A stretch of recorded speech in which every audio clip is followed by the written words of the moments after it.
September 21st was the first day of the youth duck hunting season weekend. I got out with some friends for a morning hunt. And we'll add in some goose hunting. Then a look at picking cranberries in the UP. And a very friendly grouse. 9 million acres of forest, 1,700 miles of continuous shoreline, 4,300 lakes, 12,000 miles of streams, more than 300 waterfalls, 15 counties, 2 time zones, and 1 area code. Welcome to the Upper Peninsula. Welcome to 906 Outdoors.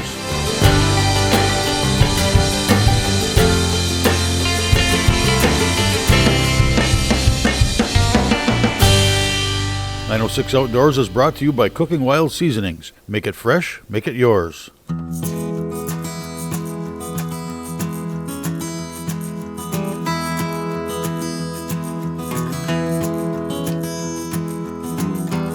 I've always liked goose hunting.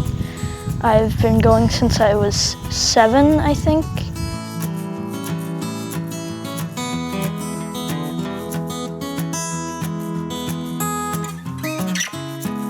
Yeah, this is the youth duck hunting weekend. So all over Michigan, this weekend's open for anyone under 17 or 16 years or younger to go out and waterfowl hunt. I started goose hunting when I was just a little kid, but I started shooting a couple years ago. Then when I got my first duck, I was super excited. And then when I got my first goose, I just kept going. They have to be accompanied by an adult, obviously, that's licensed. And they can harvest ducks and geese during this season. And there's a lot of people that go out and take advantage of this, whether they be hunting in the fields or hunting on the water, hunting in the Great Lakes. It's a neat opportunity, and the whole idea is to try and give an opportunity for youth to get out before the birds are really pressured and have a chance at bagging some birds and be successful. And a lot of people take advantage of it, and it's a fun time. It's a good time. You can see, and especially this early, like this year, a lot of birds haven't migrated yet. So there's a lot of wood ducks around. There's even some teal still around. They have not pushed out of the area because we've not had a frost yet. You have opportunity you would not have when a regular duck season starts sometimes. What these birds do is they roost on a marsh or a lake or a water body or a river or something like that, like a place like that around here. And then first light, they fly off and they go feed in these grain fields. This time of the year, they're targeting the small grain fields, particularly the oat and the wheat and the barley, those kind of fields. And they're also feeding on the greens that are coming up in the fields, the new seeding alfalfa that's coming in. Later in the year, when the cornfields come off, they'll be feeding on those high-energy corn kernels that are left behind from the harvest process. So they're feeding on those, and they'll feed for a couple hours, then they'll go back and loaf. Oftentimes not even on the same spot where they roost at night. Then they'll come back and feed again late in the afternoon, and then they'll go back at dark, and usually they'll return to the water body where they're going to roost at night. So it's important to do your it's just like deer hunting. You have to do your scouting.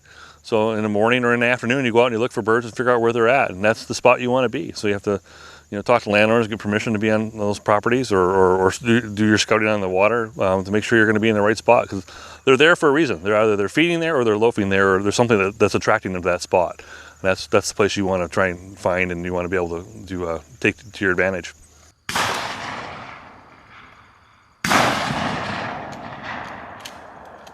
One of the things our kids have learned, the people that hunt with us, is that if you shoot at every flock that comes in, every bird that comes in, and if you don't get them, you can burn out a field real quickly, so you won't be able to hunt it again.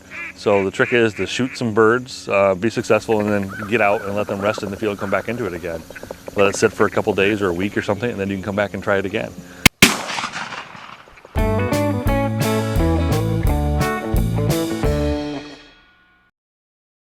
Today's show is brought to you in part by Rapid River Knife Works, home of Michigan's largest custom knife factory showroom. I caught up with the same crew along with Rick Faust and his dog Red on the following morning for a goose hunt. It was a warm, hazy UP September morning.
Ready?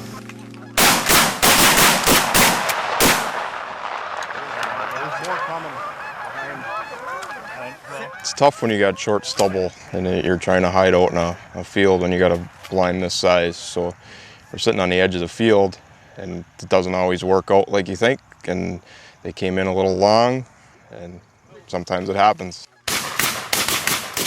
Sometimes you get them, sometimes you don't. The main thing this weekend is got the boys out hunting and they got a few ducks yesterday, a few geese today. So that's what it's all about, friends and family.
You can train quite a bit for this stuff, but until you do it, the training kind of goes out the door with real geese and things like that, and you got to pick up geese and they're flopping all over and running off, and that's why I was running.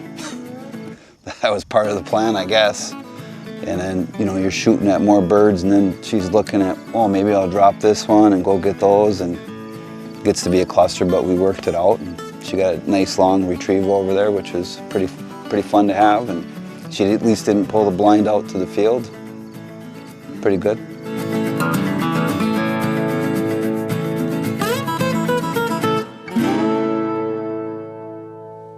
The important part about doing this stuff, we've been hunting for like this for 20 some years as a group, and now we have kids. We're bringing our sons and our daughters out, and it's about teaching them, one, the sport and how to hunt effectively, and all the fun of all the camaraderie and fun associated with it, but also, you know, to how to interact with the landowners and be respectful of landowners, and you know, how to ask permission.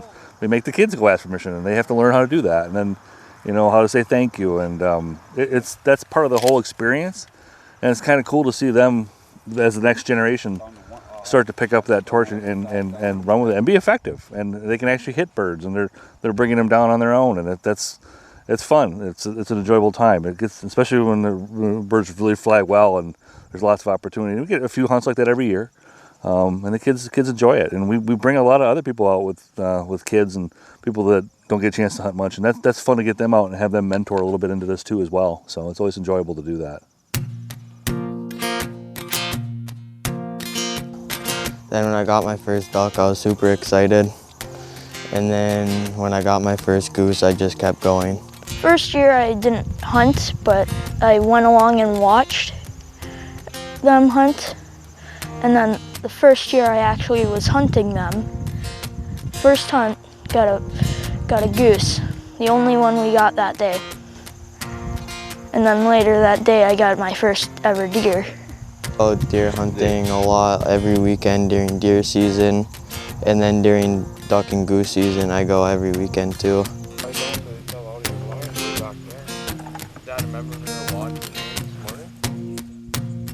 It's one of my favorite things to do. I just like spending time with my dad and being outdoors. 906 Outdoors is brought to you in part by Blades Bait and Tackle, your year-round connection to fishing bait Enoch. Today's show is brought to you in part by Rapid River Knife Works, home of Michigan's largest custom knife factory showroom. Hey, my favorite Youpers! The Discover the UP podcast will take you behind the scenes of producing your favorite outdoors program, share even more stories, and in-depth and uncut interviews. Find it wherever you listen to podcasts. 906 Outdoors is brought to you by Cooking Wild Seasonings. Make it fresh, make it yours. Yes. Grab this tree. About 2 weeks ago, this was really flooded back in here. It's water. I've been picking here for, well, since about 1970 when I start coming in here. At least I think there's still some berries left over here. When we think about berry picking here in the UP, we think of blueberries, raspberries, even thimbleberries. But the word cranberry seldom comes up in that conversation. Oh boy. Don't they come from a couple of guys in a pond on a farm somewhere in Wisconsin? Well, actually, cranberries are quite abundant here in the Upper Peninsula if you're willing to get out and look. This marsh here, there's not any cranberries in the whole marsh. There's only certain sections of it that have cranberries. Some of them grow in the thick leather leaf you see over here, and then others it's kind of out in the open. And so, anyway, that's what it amounts to right here. You got these hummocks where these plants grow on. You don't have cranberry bushes, they're actually plants. And then sometimes they'll just be loaded. Like last year, one part of this marsh really produced well, and now that part, there's not many berries in that part, but other parts of the marsh have produced. So it varies from year to year. Some years I've gone where it's been particularly loaded with berries, and the following year there'd be virtually nothing or nothing at all. It's just simply because plants only produce part of the time. The biggest worry a person has as far as getting out here and picking cranberries is, you get the early frost in the fall. Once those berries get frosted, even a light frost will do it, then they get mushy and you can't clean them. So, and then spoil shortly afterward. So you want to get the berries before the frost. Now this time of the year, the berries are only about half ripe. But it has nothing to do with the edibility. They cook up just as well as the ones that you buy commercially that are a deep wine color. And eventually, by about mid-October, these will be all deep wine color as well. Otherwise, they're kind of like a mixture of green and yellow with the wine color on the berries, and they're kind of spotted. You don't run into many people that actually pick cranberries. It's pretty rare to see anybody out in the woods run into anybody. Years ago, you had more people, but nowadays I think they're more interested in other activities, so they don't do this. You still have a lot of blueberry pickers, but I think mainly the reason why people don't participate is they don't know where to find them and they don't know how to go getting them. Don't know how to go about getting them. Last year it was just absolutely loaded with berries. I mean, you could pick berries until, in fact, I went through the place twice because there were so many berries. I didn't get them all the first time, so I went through again and repicked them. I took about 22 gallons of cranberries out of this marsh last year. I picked a total of 49 gallons. That's a lot of cranberries, a lot of work. And we had just such a gorgeous fall last year that we had some rain, but after the middle of September, the weather was just ideal like we got right now, Indian summer weather. And one thing you'll find about wild cranberries, they're quite a bit smaller than the tame or the cultivated ones. It's the same plant, but they just grow smaller in the wild. These are only about half the size of the tame ones. It takes about 2 hours to pick a gallon, roughly, And cranberries, you can tell if you got a good cranberry, they bounce like a ping pong ball when you drop them.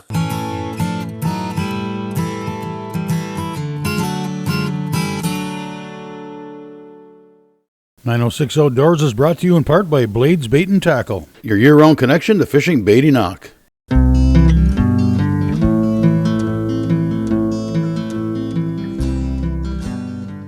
One thing that a lot of people don't like cranberries because they have a large amount of acid in them. They're very acidic. They grow in this environment here. It's a very, very low pH. It's almost pure organic soils in these places. And you get plants like pitcher plants, for instance. They're endemic to the marshes up in this part of the country. And there's this leather leaf. This grows all over these areas. You got what they call conifer wetlands. You got wetlands with emergent vegetation or marshes. You have fens, which are a type of wetland. You find a lot of them in the eastern UP where there's real shallow wetlands, and they have a limestone or marl bottom. And then there's one other type of wetland. I think I didn't remember it on the top of my head, but there are different kinds of wetlands. This right here is marsh vegetation, where you have emergent vegetation, but it's not so wet that you have open water. In other words, you pick around the edges of the water. Some of the places I picked, you pick up near the edge of the water, but you're on that floating vegetation. You bounce up and down on it even, That's what I look for. I look for the places with the floating vegetation. Here's a spot here where if it gets more water in this marsh, then this marsh will start to float a little bit, and you can feel it, bounce up and down under your feet when you're walking. This isn't like going to a grocery store and finding your fruits and vegetables in a store. You're going out and you're actually gathering and processing the products of the land. And this includes your brook trout and your mushrooms and your blueberries and your raspberries and cranberries and whatever. You get them in season. And that's up in this part of the country, we don't have a lot of people. It's not heavily populated. So you don't have the pressure on the land. And so you can pretty much go as you want. Right now we're on U.S. Forest Service land. This is all owned by the government. So you can go in here as much as you want. Nobody usually screws with you. Unfortunately, the Forest Service has blocked off a lot of roads up here. And so the access is getting less and less every year. But you can still find enough places to go. But it's kind of limited as to what... Some areas are limited. This is the Hiawatha National Forest, by the way. This is about close to 1 million acres here of land in this forest, all the way from Lake Michigan to Lake Superior. But they grow these berries commercially in diked areas, and when they're ripe and ready to be harvested, they flood these diked-in areas, and then they have paddle boats go around.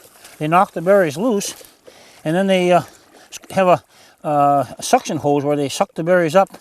About 90% of the cranberries that are harvested commercially are made into juice. The other 10% are sold in the stores. Nice to be able to gather the wild products of the land like this.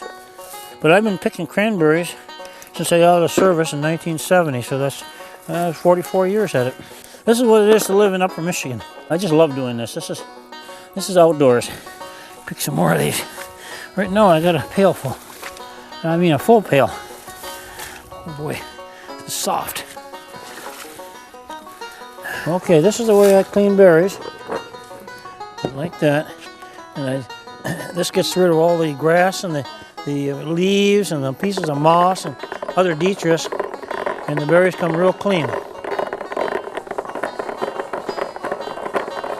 I discovered this idea years ago. I came up with it. The berries would be almost impossible to clean otherwise.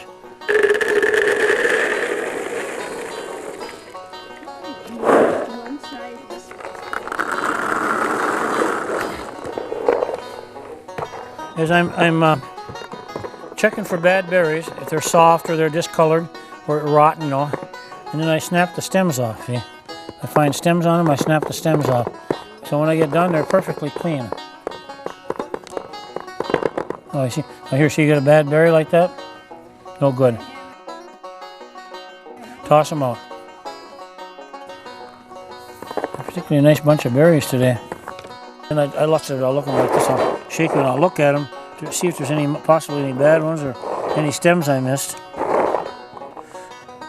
Or you get moss stuck to a berry or whatever, And I just take them like this and I just...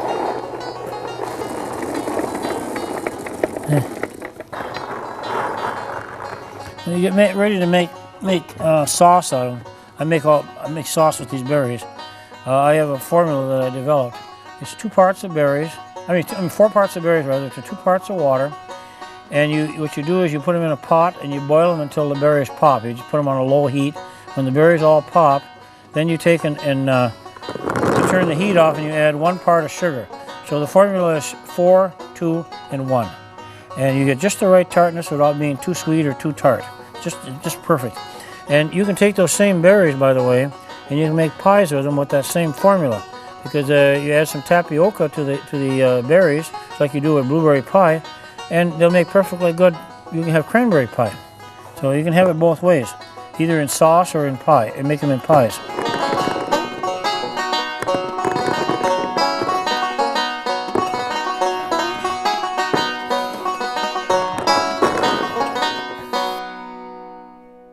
You don't have to spend much time in the outdoors to realize we share the woods with a variety of creatures, and some seem to be happy to have us.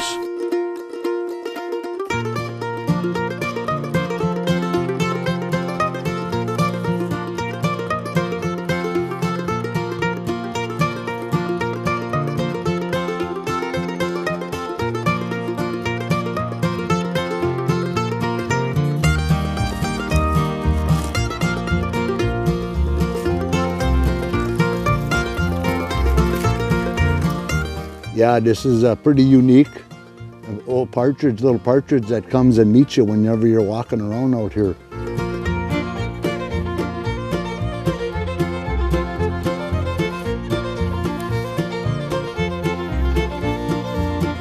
Years ago, my dad had a bird like that. He'd hear the tractor coming down the old woods road and the bird would come in here, and that was probably 40 years ago.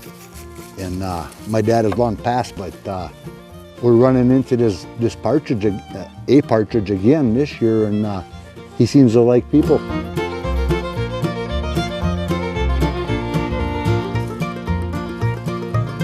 He comes in, and if you can get him close enough, a lot of times he'll jump on your shoulder or your leg if you sit down, or sometimes even on your head, on your hat.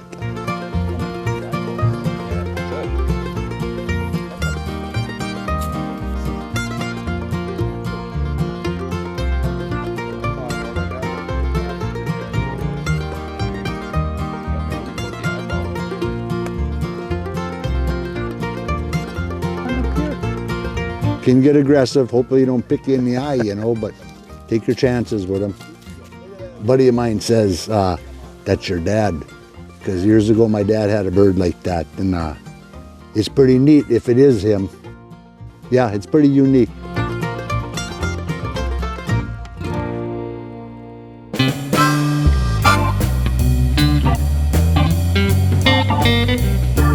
Feel free to join us on Facebook or visit us at 906outdoors.com. Thanks for watching, and we invite you to join us next week for another adventure right here on 906 Outdoors.